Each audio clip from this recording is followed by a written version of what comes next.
Bueno, hola, i avui estic ací per a donar-vos la meva opinió respecte als àmbits. Àmbits és una forma diferent i efectiva per aprendre a treballar en equip i relacionar conceptes de diverses matèries. Crec que els àmbits són necessaris, sobretot el primer cicle de l'ESO. Bueno, jo crec que és una manera més divertida i més original d'aprendre i a més que porta en ella una millor organització, te dona l'oportunitat d'aprendre amb tablets i no en llibres, i això provoca que com que te tens que buscar la vida en buscar informació, que el dia de demà no necessites a ningú damunt tot el rato dient-ho, perquè t'acostumes. A mi el que més me va agradar dels àmbits, a part de les excursions que van estar molt bé, van ser les classes perquè eren molt interactives i... Perquè a més de que ens adaptem més fàcilment a l'institut, és una bona manera de veure com treballar en altres persones que no siguin els teus amics. A mi l'àmbit sociolingüístic em va agradar molt, ja que aprenent divertir-nos.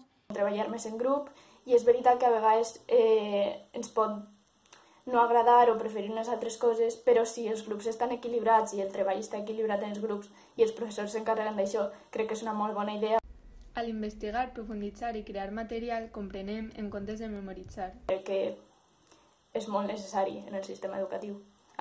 I un altre avantatge que té els àmbits és que tens a dos professors en classe, entonces quan tu no entens algo que està explicant un, pues pots dir-li a l'altre que t'ho explique i així pues te queda tot més clar. A més, és una forma d'aprenentatge molt més interactiva y aprens igual y de una manera diferente.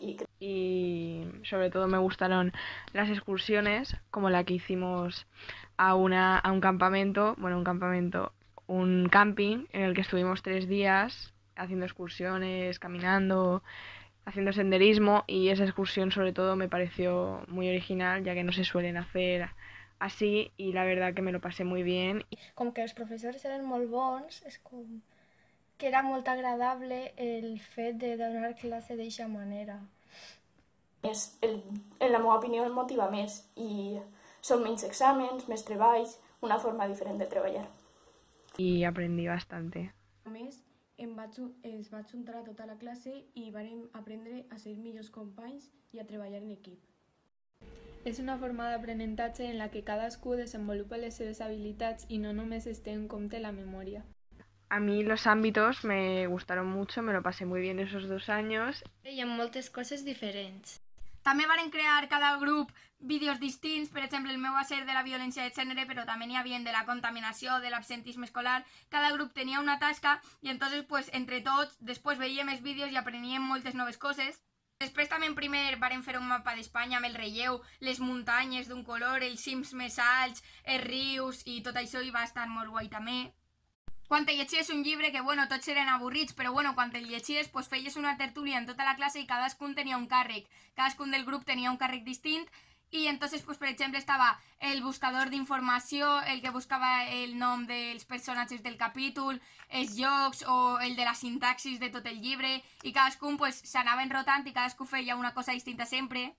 Varen fer un mapa gegant de l'edat mitjana en totes les dates, dibuixos i informació. Varen fer moltíssimes excursions a València Centre per a conèixer la història i els carrers antics i tot això, i en aquella època estava tot ple de banderetes d'Espanya, de la independència i mogudes de Catalunya també, i van veure molts museus com l'Almoina per a córrer amb la seva font.